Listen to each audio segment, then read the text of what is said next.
What if I told you that pretty much everything you've been taught about getting rich might be wrong? Today, we're diving into the legendary book Rich Dad, Poor Dad to unpack how two totally different ways of thinking can completely shape your financial future.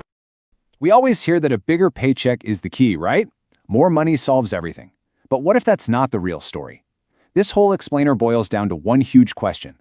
What if the biggest thing holding you back isn't the size of your bank account, but the thoughts inside your head? The book breaks this all down with a really simple story, a tale of two dads. One was super educated but always struggled with money. The other, a school dropout who became a millionaire. The difference wasn't about being smart, it was their entire philosophy on money. And this, right here, is the core of it all. See, wealth isn't just about the cash you have on hand. It's a direct result of how you think about money and the actions you take because of that mindset. And this slide just lays it out so perfectly. Poor Dad's advice is, study hard so you can find a good company to work for. But Rich Dad says, study hard so you can find a good company to buy. One tells you to climb the corporate ladder. The other tells you to own the ladder. It's a massive difference. All right, so let's dig into that safe job advice. It sounds good, doesn't it? Secure, responsible. But the book argues that this can actually be the biggest financial trap of all. And that leads us to this concept of the rat race. You know the drill. You work harder to get a raise, your expenses go up with it, and suddenly you're just running faster on a hamster wheel but going nowhere. And the whole time, your hard work is making someone else rich, the owner. This is what the book calls paycheck slavery. It's when you start to see your job as this permanent safe place. But the problem is, it's a fortress someone else owns. You become totally dependent on that one paycheck, and that just kills your freedom and your ability to really grow. So what's the way out? Well, the huge takeaway here is that real financial safety, it doesn't come from being a great employee. It comes from owning the system that generates the money. It comes from building something that is 100% yours. Okay, so if owning stuff is the goal, what kind of stuff should we be trying to own? This brings us to a super important rule. You absolutely have to understand the language of money. The very first word you need to know is asset, and the definition couldn't be simpler. An asset is anything that puts money into your pocket. That's it. Simple as that. And the second word is, of course, its exact opposite. Liability.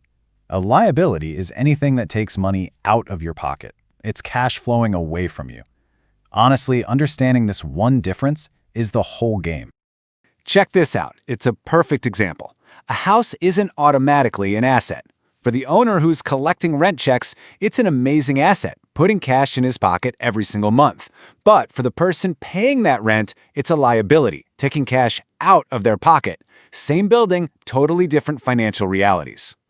So assets are things like stocks, real estate that pays you, a business you own. Liabilities? That's your car loan, credit card debt, stuff you pay for in installments that just drains your money. And here's the kicker.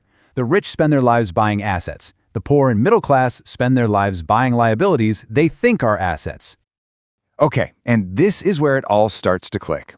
Once you truly get the difference between assets and liabilities, you unlock this incredible financial superpower. You stop working for money, and you start making your money work for you. This right here, this is the total mind shift.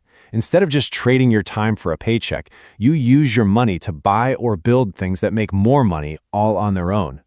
Let me show you what I mean. So, take Ahmed here. He's a programmer. Sure, he could work more hours to make more money, but that's just the rat race again. Instead, he uses his skills to build an asset, a piece of software. Then he builds a system to sell it. Now that program is working for him 24/7, making money whether he's at his computer or on a beach somewhere. That's the formula right there. Find a way to make money that doesn't need you to physically be there, and then do it again. That is the real path to financial freedom. It's all about building systems that scale. But wait a minute. Building something new, creating an asset, that sounds risky, doesn't it? What happens if you fail? Well, this brings us to the final big idea, and it totally flips our idea of risk on its head. See, it all comes down to this simple equation.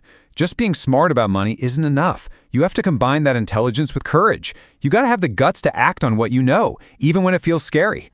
And this is the critical difference. The poor are so terrified of losing money that they just never risk it. But the rich, they understand that losing is actually part of winning. For them, Every failure, every loss, is just a lesson that makes them smarter for the next time around. Just let that sink in for a second. The biggest risk you can take isn't trying something and failing. It's not trying at all. It's spending 40 years playing it safe in the rat race, only to find out you're right back where you started. That's the real gamble. So, after going through all these big ideas, what's the bottom line? What does this actually mean for you, right now?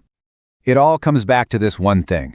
Getting wealthy isn't about some lucky break or winning the lottery. It's a journey that starts inside your head by changing how you think about jobs, about assets, and about risk. Your financial future is literally shaped by your beliefs and your daily habits. In the end, it really boils down to a choice between two paths. One is the well-traveled road that seems safe, climbing a ladder that someone else built and owns. The other path requires you to design and build your own. So the only question left is, which path are you gonna build?